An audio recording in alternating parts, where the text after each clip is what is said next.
You work 40 hours a week, yet your bank account grows thinner while your boss grows richer. You follow the rules they taught you in school, get good grades, find a stable job, save money, yet financial freedom remains a distant dream. What if I told you that the very system designed to educate you was actually designed to enslave you? Tonight, we dissect the machinery of modern servitude through the piercing eyes of Nietzsche and reveal the 6 Machiavellian principles that separate the masters from the masses. Prepare yourself, for what you're about to learn will shatter every comfortable lie you've been told about money and success. In a world where millions run endlessly, chasing salaries, chasing bills, chasing status, very few ever question why they are running. Fewer still dare to step off the treadmill. Today you will learn what school never revealed, what society never wanted you to understand, and what the powerful quietly teach only their children. The money game you were never trained to play. This is not motivation. This is not financial advice. This is strategy.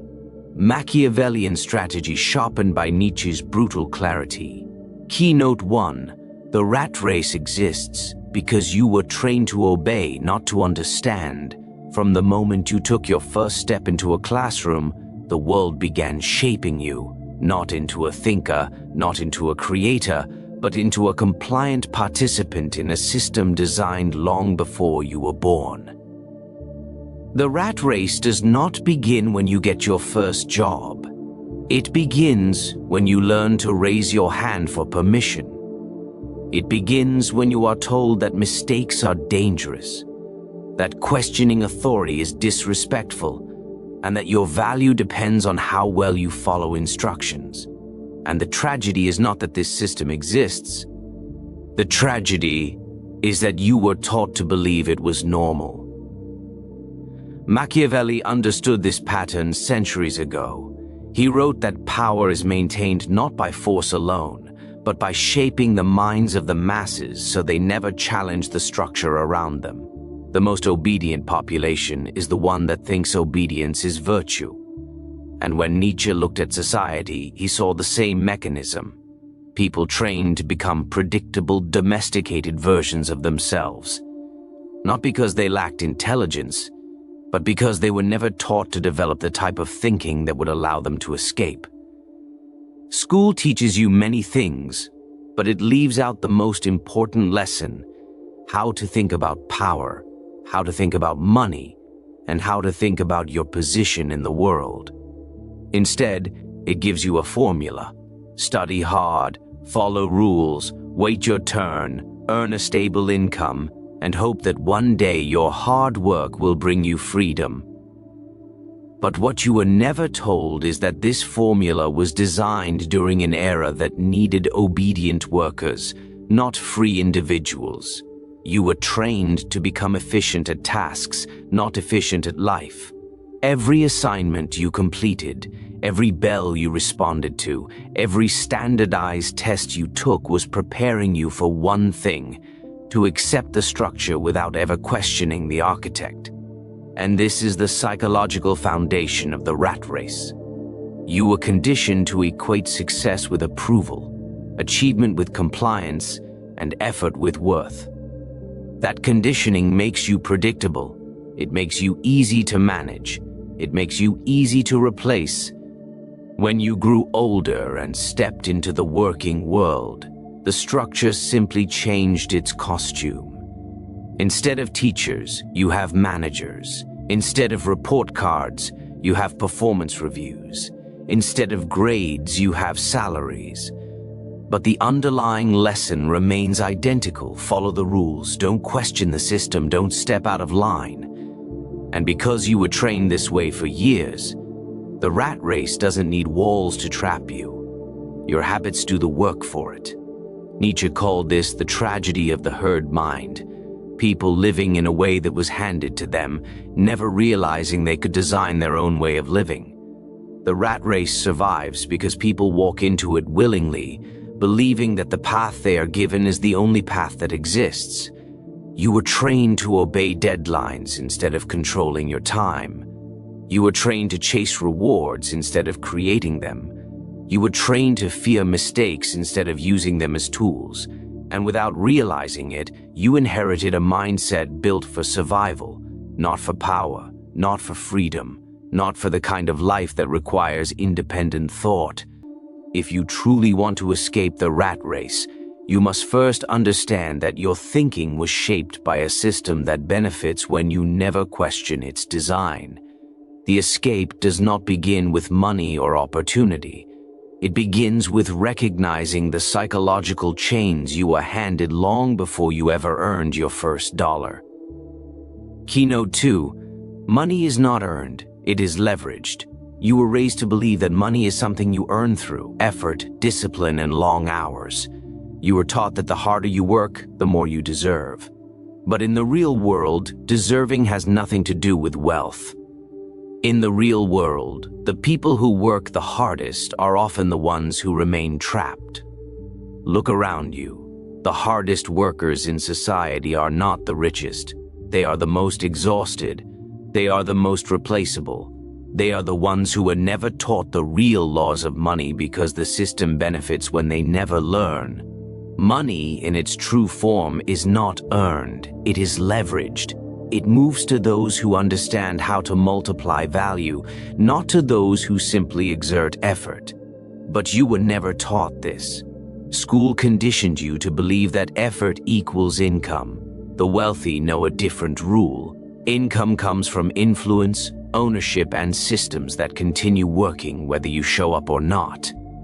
This is the great divide between the worker mindset and the strategist mindset. One labors, the other orchestrates.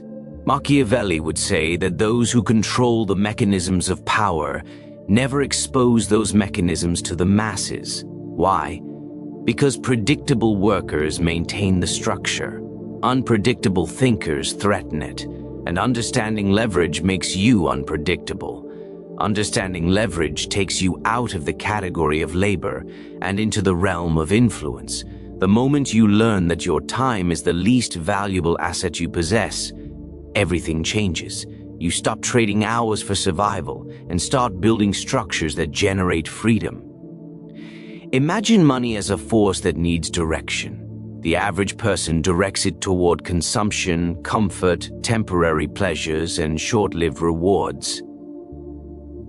But the one who escapes the rat race directs money toward expansion.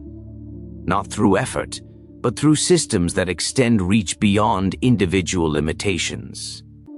This is the difference between being a participant in the economy and being a designer of it. Nietzsche reminded us that the superior individual does not merely react to life, but shapes it.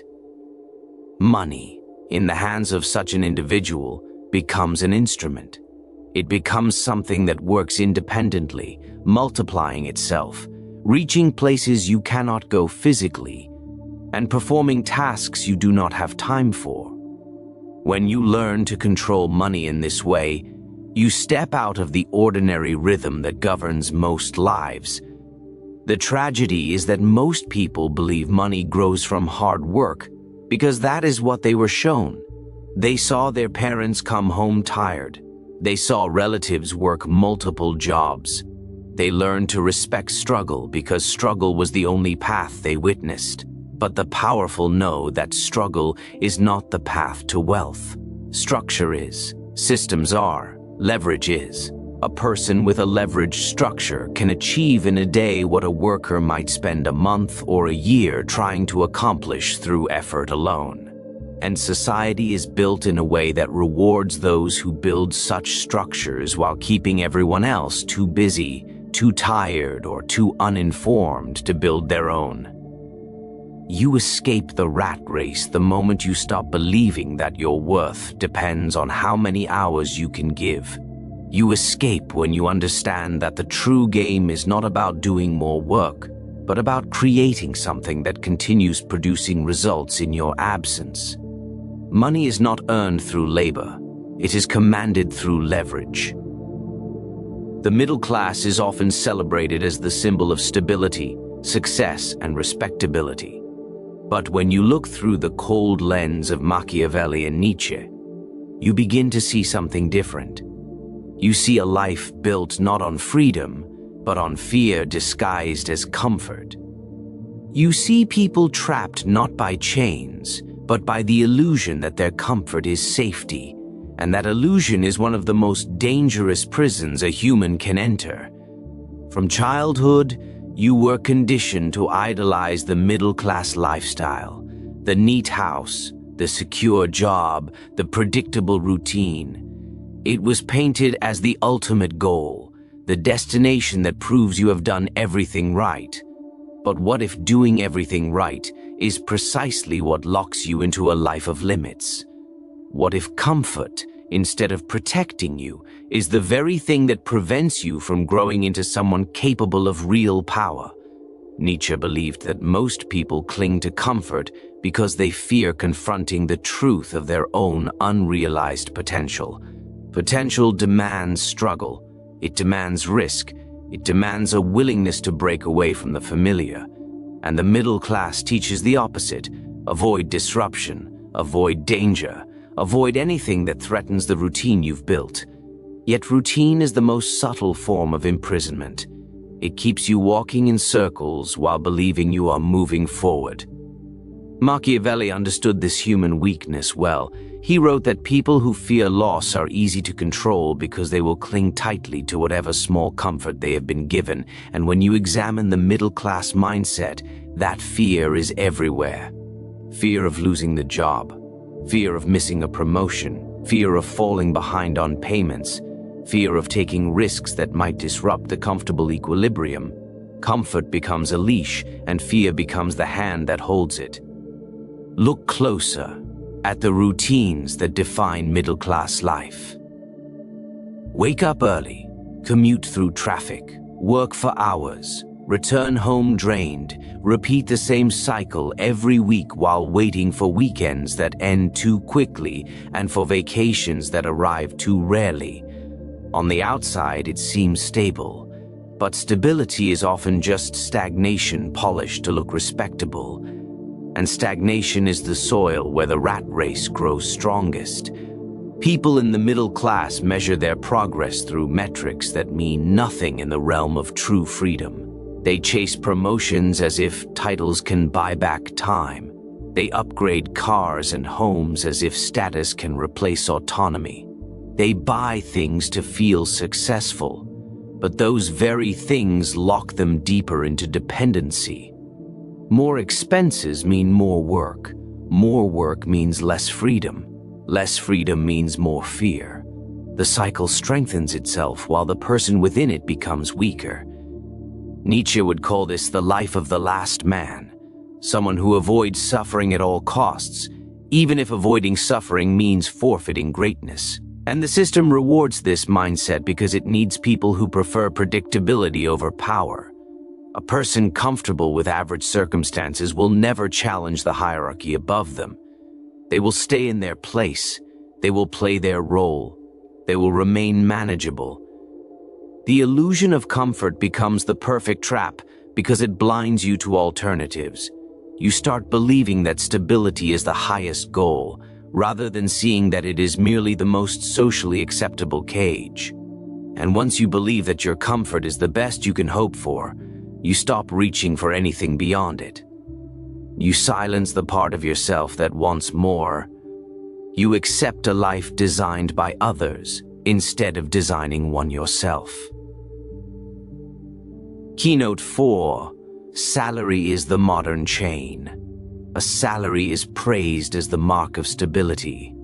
People celebrate it, depend on it, even build their entire identity around it.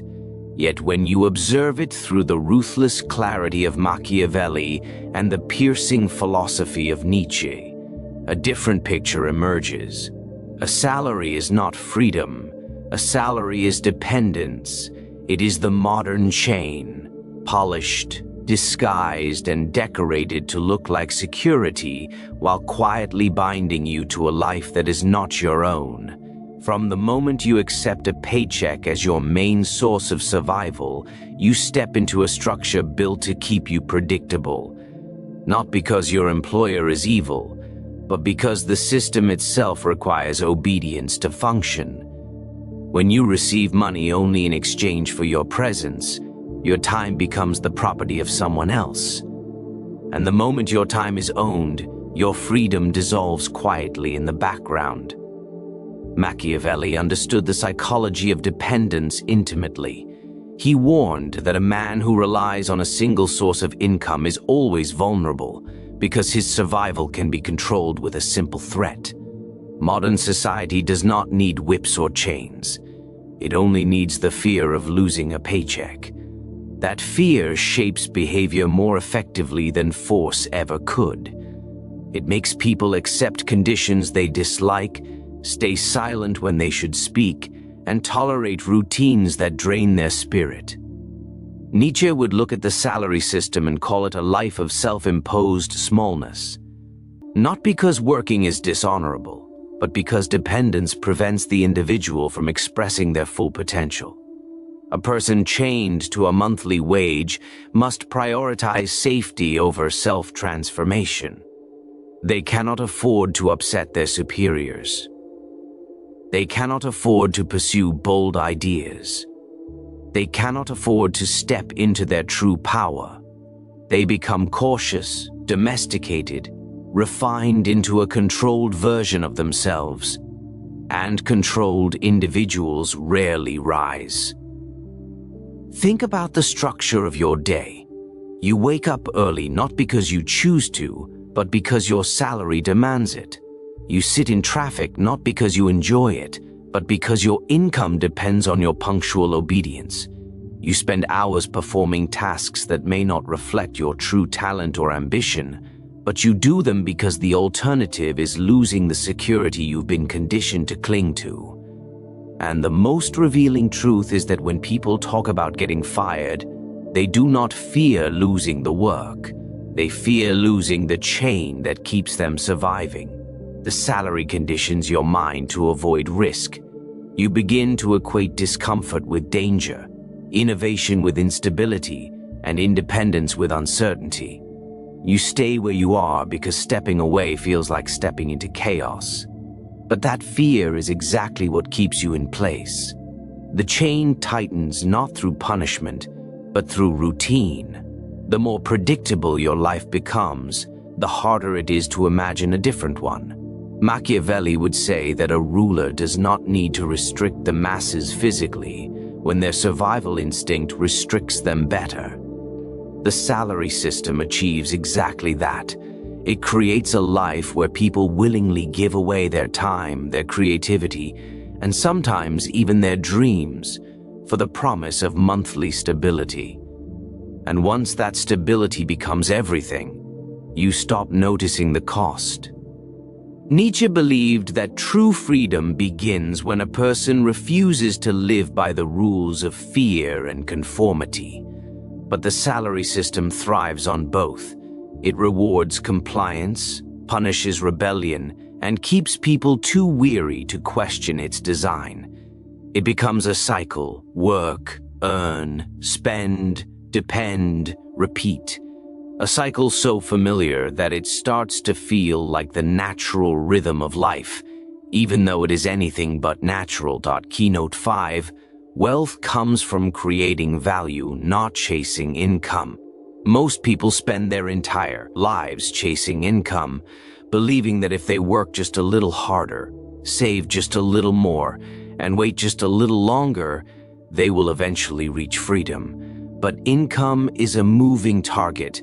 It rises just enough to make you feel progress, but never enough to liberate you. It feeds you, but it never frees you. This is why the masses stay trapped. They confuse the flow of money with the creation of power. They chase earnings instead of creating value that multiplies beyond their effort. From a Machiavellian perspective, this is not accidental. A society where people obsess over income is a society easy to control. People fixated on earning are too occupied to question the structure. too tired to innovate, and too dependent to step outside the boundaries drawn around them. But value creation, on the other hand, is a threat to the system because it produces individuals who control their own output, their own influence, and their own destiny. Value creators are not dependent. They are not replaceable. They rise. Nietzsche understood this distinction long before the modern world turned it into an economic principle. He believed that the superior individual does not seek validation from others, but creates something that stands on its own. That creation, whether an idea, a skill, a product, or a service, becomes an extension of their power. It elevates them above the masses who merely perform tasks assigned to them. Value creation is not just economic, it is existential. It transforms the creator into someone who shapes the world rather than being shaped by it. When you chase income, your life becomes a cycle of effort without expansion. You work, you get paid, you spend, and then you begin again. Nothing you do extends beyond the present moment. But when you create value, your actions ripple into the future. The book you write, the business you build, the skill you master, the system you design, these continue producing results even when you step back. This is the beginning of true leverage, and leverage is the currency of those who escape the rat race. Think about the difference between a worker and a creator. A worker asks, "How much will I be paid?" A creator asks, "How much value can I produce?" The first exchange is finite. The second is infinite. A worker's income depends on hours and approval. A creator's wealth depends on the reach of their value. One must be present to earn. The other earns by having built something that exists separately from their presence. Machiavelli would say that those who control value become indispensable. They hold a form of power that others rely on. This is why the powerful focus on assets, systems, intellectual property, networks, and influence. They build things that compound over time. Meanwhile, those who chase income often find themselves exhausted, trapped, and confused as to why their effort never produces the freedom they were promised. People who fail to understand value creation often remain stuck in survival mode. They may be talented, intelligent, and hardworking, but their mindset anchors them to the belief that effort alone determines outcome. In reality, value determines outcome. The market does not reward sweat, it rewards impact. Society does not elevate the exhausted, it elevates the irreplaceable. And becoming irreplaceable begins with building something that continues working even when you do not.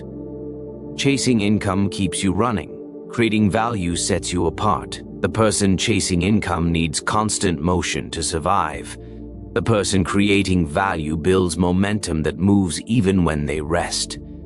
This is the moment you stop living as a participant and begin living as a producer, as someone whose presence shapes the world rather than someone whose absence halts their ability to earn. Keynote 6, you escape the rat race by shifting identity, not income. Most people believe escape begins with a raise, a promotion, or a lucky financial break. They think freedom is something they will someday earn once the numbers finally add up in their favor. But this is the mindset that keeps them trapped.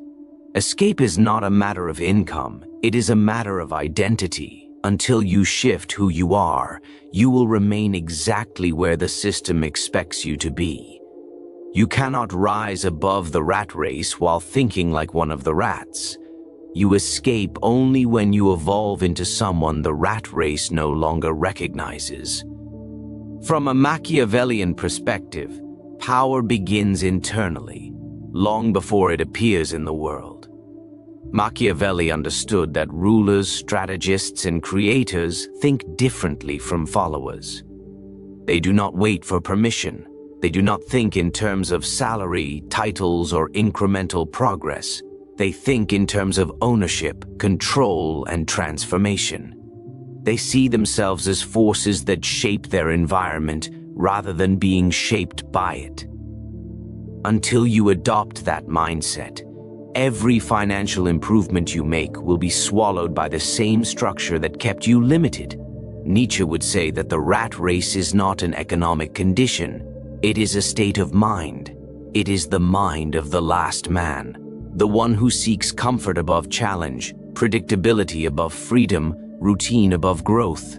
The last man avoids risk because he fears losing what little he has, forgetting that clinging to the small prevents him from reaching the great. Escaping the rat race means refusing to live in that psychological cage. It means becoming the type of individual who chooses growth over safety, power over comfort, self-direction over conformity. Identity shifts when you stop asking, "How do I earn more?" and start asking, "How do I become someone who commands more?" The first question belongs to the worker. The second belongs to the sovereign. A worker seeks tactics. A sovereign seeks transformation. A worker fears risk. A sovereign recognizes that risk is merely the doorway to expansion. A worker tries to increase income. A sovereign tries to increase value, presence, capability, and leverage. These are the internal qualities that build external freedom. You escape the rat race when your identity aligns with someone who creates, not someone who waits. Someone who builds systems, not someone who obeys them. Someone who seeks understanding of wealth, not just the appearance of it. When your identity shifts, your actions shift. You begin seeing opportunities others overlook. You begin questioning limitations others accept. You begin noticing how much of your life has been shaped not by your desires, but by the expectations of others, teachers, employers, parents, institutions, and a society that rewards conformity because conformity is easier to control. Machiavelli would tell you that power gravitates toward individuals who see themselves as worthy of holding it, not because of arrogance, but because confidence alters behavior. A person who sees themselves as a builder stops trading time for survival. A person who sees themselves as a strategist stops reacting to life and begins designing it. A person who sees themselves as valuable stops seeking permission to change their life. Identity is the root of every decision you make. If you see yourself as a worker, you will behave like one. If you see yourself as a creator, your mind will search for angles, leverage, systems, and opportunities. If you see yourself as powerless, every obstacle will feel final. But if you see yourself as someone capable of mastery, obstacles become invitations to grow. You escape the rat race not when you earn enough, but when you become someone who no longer depends on the structures that kept you running in circles. You escape when survival stops being your primary motivation and creation becomes your driving force. You escape when you stop living as the product of the system and begin living as the architect of your own path. In the end, escaping the rat race is not a financial strategy. It is a philosophical awakening. It is the moment you finally recognize that the world you were taught to obey was never designed to set you free. It was designed to keep you predictable. The school system trained you to seek approval. Society trained you to seek safety. Employers trained you to depend. And over time, you began to believe that comfort was the same as control, that survival was the same as success, that income was the same as wealth. But through the combined clarity of Machiavelli and Nietzsche, the illusion collapses. You saw that the rat race is not a place. It is a mindset, a way of living that keeps millions moving without progress, tired without transformation, earning without elevation. You saw how the middle class is trapped by the illusion of stability, how salary becomes the modern chain, how chasing income keeps you running while creating value sets you free. You saw that the people who rise are not the ones who work the hardest, but the ones who understand how power, leverage, and identity shape the world. The truth is simple: the system does not imprison you. Your identity within the system does. And once you shift that identity, once you stop thinking like the obedient worker and start thinking like the strategist, the builder, the creator, everything begins to change. You no longer see yourself as a participant in the economic maze. You become the architect who steps outside it, the sovereign who builds value instead of trading hours, the individual who shapes life instead of being shaped by it. Freedom does not begin with money. Freedom begins with awareness. Awareness evolves into identity. Identity transforms into action. And action builds a life that no longer resembles the one society tried to assign you. When you walk this path, you stop living as the last man seeking comfort and begin living as the higher man hungry for expansion. You stop surviving the world and start influencing it. You stop running the race and start designing the game. This is how you escape, not by waiting, not by hoping, but by becoming the kind of person the rat race was never built to contain.